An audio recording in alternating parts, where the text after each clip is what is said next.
Kao i svake godine, Animafest omogućuje polaznicima dječjih vrtića, osnovnih i srednjih škola i domova za nezbrinutu djecu besplatno uživanje u natjecanjima filmova za djecu.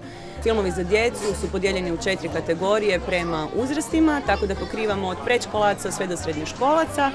A dio toga programa ćemo u suradnji s našim prijateljima iz udruge Djeca susreću umjetnost kroz njihov program Film u bolnici predstaviti i djeci koja se trenutno nalaze na odjelima zagrebačkih bolnica. Tako da nam je jako drago da i ove godine naši gosti žele sudjelovati u tom programu, tako da to nisu samo projekcije filmova, to su i razgovori s autorima i analiza filma nakon odgledane projekcije.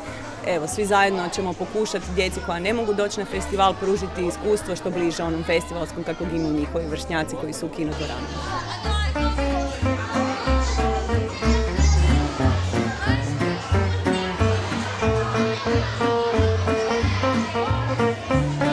Dobar dan, ja sam Izak Cunjac i ja sam dječji žiri na ovogodišnjem Animafestu. Ja sam Mija Dujić i ove godine na Animafestu sam dio žirija, znači dajem svoje mišljenje i ocjenjujem crtića koje se prikazuju. Žirirati u ovogodišnjem Animafestu je vrlo zanimljivo i lijepo. Mi ocjenjujemo filmove animirane i dajemo nagradu za najbolji animirani film.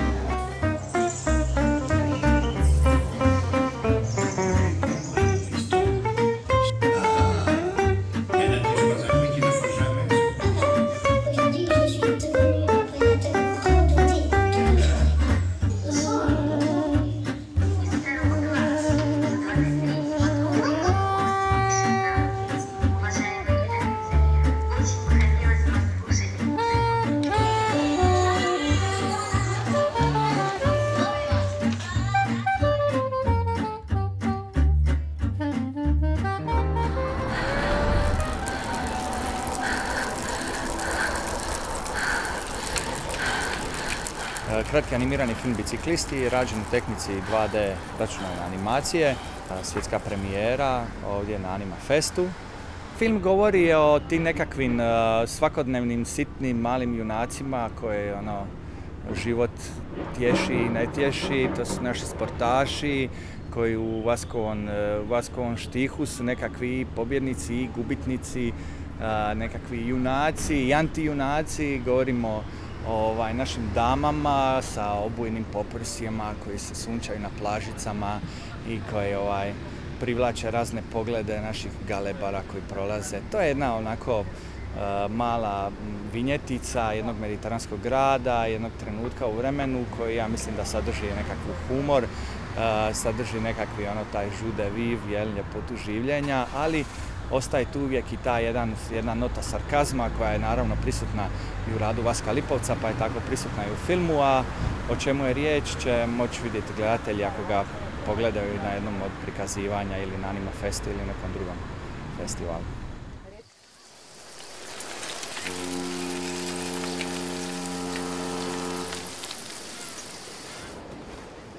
Ja sam dobar prijatelj sa Marijom Lipovcem i ostatkom, Rankom i njegovim sinovima.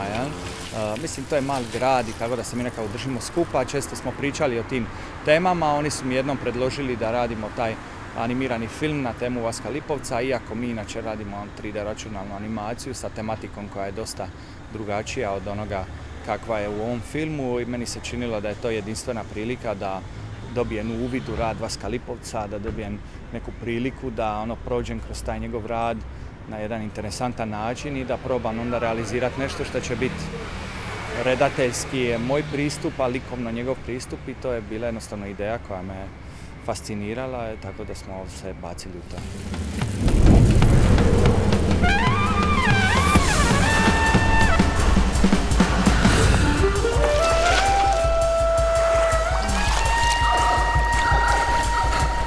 Mene veseli ta nekakva mala kontraverzija, mene veseli da se na ekranima prikazuje nešto što možda će izazvati nekakvu polemiku ili će postaviti nekakva pitanja. Vasko Lipovac ima jednu jedan fantastičan pristup seksualnosti, ljudskom tijelu i on to radi kroz jednu dozu humora, tako da nema tu nikakve neugode. Mislim da je film